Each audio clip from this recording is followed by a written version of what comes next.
বিশ্বাসঘাতকতা কৰিব নালাগে না তোৰ नहीं लेंगे तो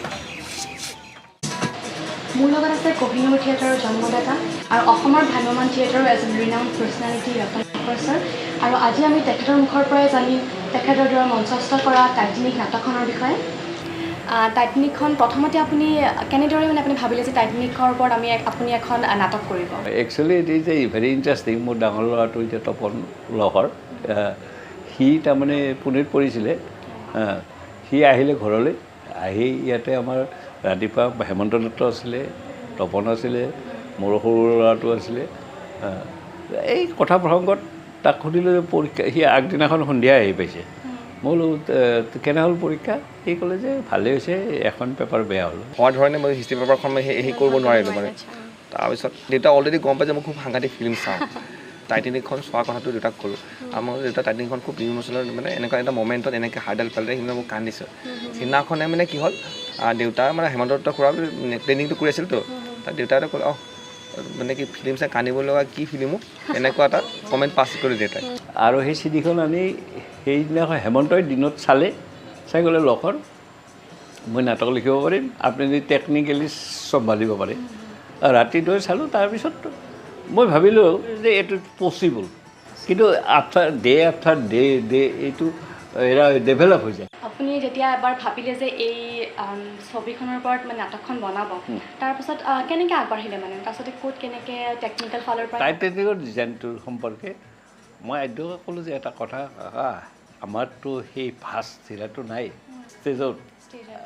আমি প্ৰথমতে এটা কাম কৰোঁ, টাইটানিক বুলি কোৱাৰ লগে লগে এখন প্ৰকাণ্ড টাইটানিক কৰোঁ আমি, আৰু এইখন টাইটানিক এনেকৈ এইখন ষ্টেজৰ পৰা মিজি দিছে যে সেইখন বুলি পাৰ হৈ যাব।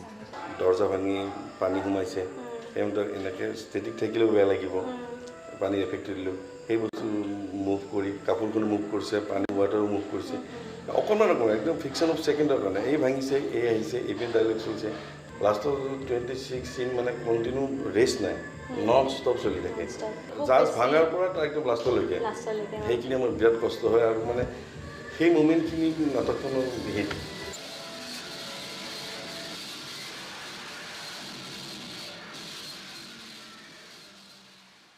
ভাৰতবৰ্ষৰ বাদ দিও পৃথিৱীৰ বিভিন্ন সাংবাদিক অসমলৈ দৌৰিছিলে টাইটানিক। আৰু এই লাষ্ট যে মই দিল্লীত নাটক কৰিলোঁ, এইবাৰ ভাৰতবৰ্ষত চবেই জানিছে, বিশেষকৈ নাট্যকৰ্মীয়ে, যে মোবাইল ডাটা বুলি এটা ইণ্ডাষ্ট্ৰী অসমত আছে, চামথিং ডিফাৰেণ্ট ফ্ৰম আদাৰ্ছ। আমি সেইটোৱে আশা কৰোঁ, ভ্ৰাম্যমান থিয়েটাৰ সদায় জীয়াই থাকিব আমাৰ অসমত, ডেফিনেটলি জীয়াই থাকিব যদি দি থাকিব।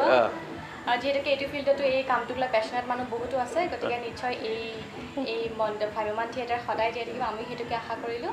আৰু আপুনি ইমানখিনি টাইম দিয়াৰ কাৰণে, ইমানখিনি সময় দিয়াৰ কাৰণে मेरा बहुत अच्छा लगा रोल प्ले जो मैं प्ले कर रहा हूँ जैक, ये रोल मेरा बहुत अच्छा लगता है।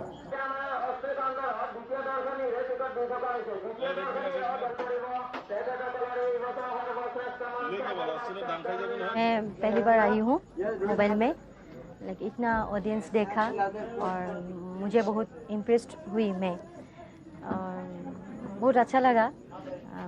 फिल्म तो बहुत इजी मीडिया है, लेकिन स्टेज बहुत टफ है।